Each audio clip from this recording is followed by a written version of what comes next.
5번 커피 수요 함수가 이렇게 주어져 있고 어떤 가격 P스타에서 커피 수요에 대한 가격 탄력성의 절대값이 2분의 1이라고 합니다. 이때 가격 P스타를 구하는 문제입니다. 수요의 가격 탄력성은 마이너스 dp분의 dqd 곱하기 qd분의 p죠. 먼저 수요 함수에서 이 dp분의 dqd를 구하기 위해서 정미분을 해주면 dqd는 마이너스 2dp가 되고 따라서 마이너스 2dp분의 dqd는 2가 나옵니다. 다시 수요의 가격 탄력성의 식을 써주면 문제에서 2분의 1이라고 했고 우변에서 이 부분을 해결을 했죠. 2가 나왔고 그럼 나머지 qd분의 p인데 우리가 구해야 되는 것은 p스타를 구해야 되니까 qd 대신에 수요함수의 값인 2400-2p를 대입을 해줍니다. 이것을 정리하면 3p가 1200이 나오고 따라서 p는 400이 나옵니다. 답은 1번이 되겠습니다. 6번 제품 A는 완전경쟁 시장에서 거래되며 수요곡선 이렇게 있고요.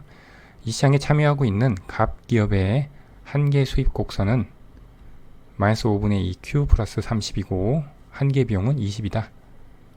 갑기업이 제품 A에 대한 독점기업이 되면서 한계 비용이 22가 되었다.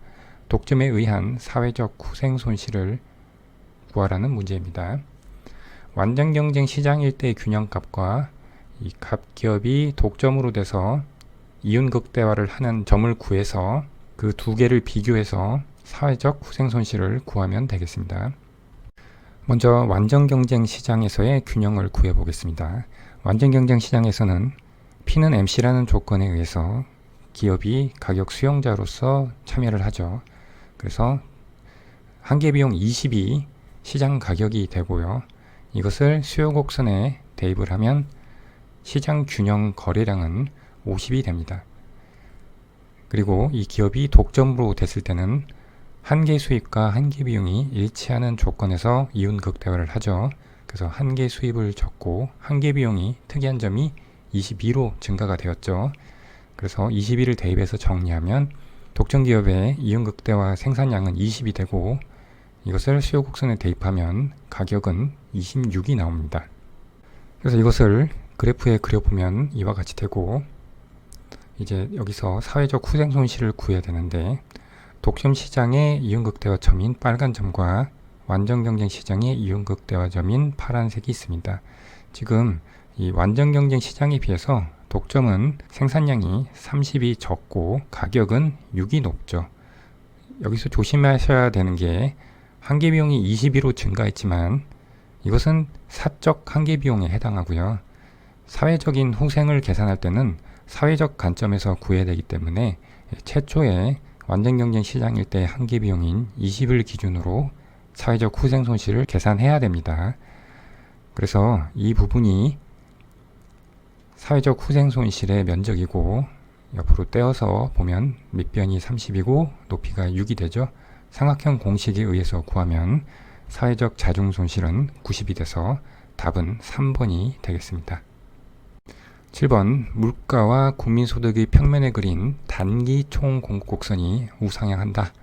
옳은 것을 모두 고르면 먼저 기업부터 보겠습니다. 소비 수요와 투자 수요가 이자율에 민감하지 않을수록 물가와 국민소득의 평면에 그린 총 수요 곡선의 기울기는 작아진다.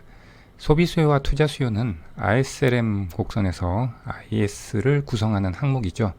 근데 이것이 이자율에 민감하지 않다는 이야기는 IS 곡선의 기울기가 가팔라진다는 것입니다. 그래서 이 검은색의 IS1보다 빨간색의 IS2가 더 가파르죠. 그러면 이 각각의 IS 곡선이 있을 때 물가 하락을 통해서 총수요 곡선을 도출할 때 총수요 곡선의 기울기가 어떤지를 살펴보면 물가 하락에 의해 실질화폐 공급이 증가해서 LN 곡선이 초기 균형점 A에서 우측으로 이동을 하게 됩니다.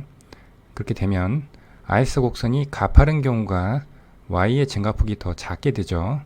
이것은 아래에서 보시듯이 AD 곡선의 기울기가 가파르게 되는 모습을 갖게 됩니다.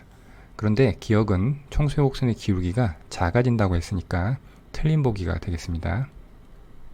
니은 소비 수요와 투자 수요가 이자율에 민감하지 않을수록, 즉 IS 곡선이 가파르고 AD 곡선도 가파를 경우 유가 상승에 따른 물가 상승 효과는 크다.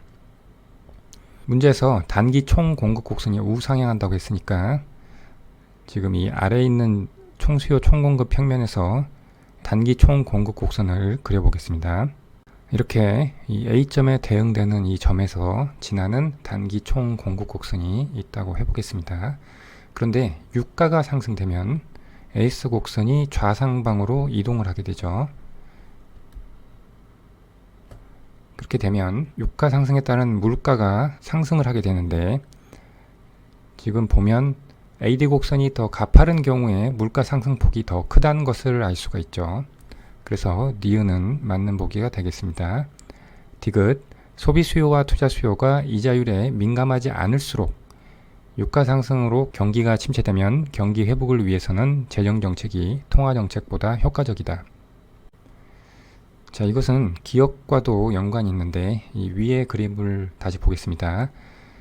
이 A점이 이미 유가 상승으로 경기가 침체된 상태라고 해보겠습니다. 이 상태에서 소비 수요와 투자 수요가 이자율에 민감하지 않은 가파른 RS 곡선일 경우가 통화정책을 사용했을 때 정책 효과가 더 작다는 것을 알 수가 있습니다. 그래서 소비 수요와 투자 수요가 이자율에 민감하지 않을수록 통화정책의 효과는 작아지기 때문에 재정정책이 통화정책보다 효과적임을 알 수가 있습니다. 그래서 디귿도 맞는 보기가 되겠고요. 그러면 옳은 것을 고르는 문제니까 3번이 답이 되겠습니다. 8번 통화정책에 대한 설명으로 옳지 않은 것은 1번 중앙은행이 법정 지급 준비율을 인하하면 총 지급 준비율이 작아져 통화 승수는 커지고 통화량은 증가한다. 통화의 공급은 통화 승수에 본원 통화를 곱한 것으로 결정이 되는데, 이 통화 승수는 오른쪽에 도출 과정이 있습니다.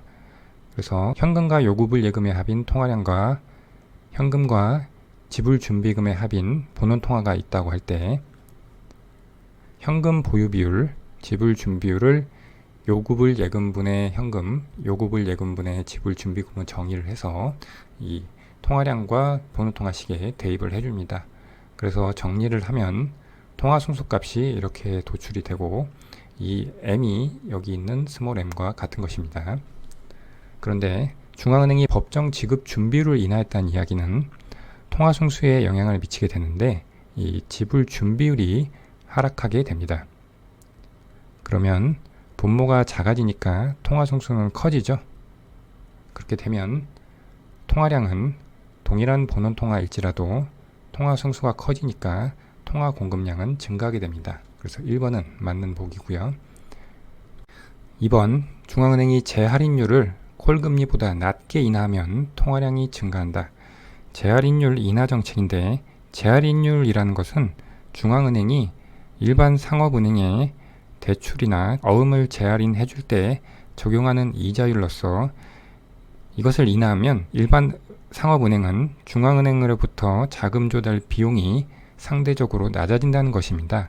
민간은행이 중앙은행으로부터 차입을 늘리려고 할 것이고, 이렇게 되면 본원 통화 자체가 늘어서 화폐 공급이 증가하게 됩니다. 즉, 이 화폐 공급 시기에서 H가 늘어나서 통화 공급이 증가하게 됩니다. 그래서 2번도 맞는 보기가 되겠습니다. 3번 중앙은행이 양적 완화를 실시하면 본원 통화가 증가하여 단기 이자율은 상승한다. 양적 완화는 직접 중앙은행이 채권을 매입해서 돈을 꽂아주는 방식을 의미하는데, 이것은 본원 통화 자체를 증가시키는 효과를 가져옵니다. 그렇게 되면 시중에 통화량이 증가하니까 화폐 시장에서 통화 공급 증가에 따라서 이자율은 하락하게 됩니다. 그런데 여기는 상승한다고 되어 있으니까 이것은 틀린 보기가 되겠습니다. 4번 중앙은행이 공기시장 조작으로 국채를 매입하면, 즉 국채를 사들이는 것이죠. 이렇게 되면 시중에 돈이 풀리게 되고 이 본원 통화 자체가 증가하게 됩니다. 그렇게 되면 통화 공급이 증가하게 되겠죠. 맞는 서술이 되겠습니다. 그래서 이 문제는 3번이 답이 되겠습니다.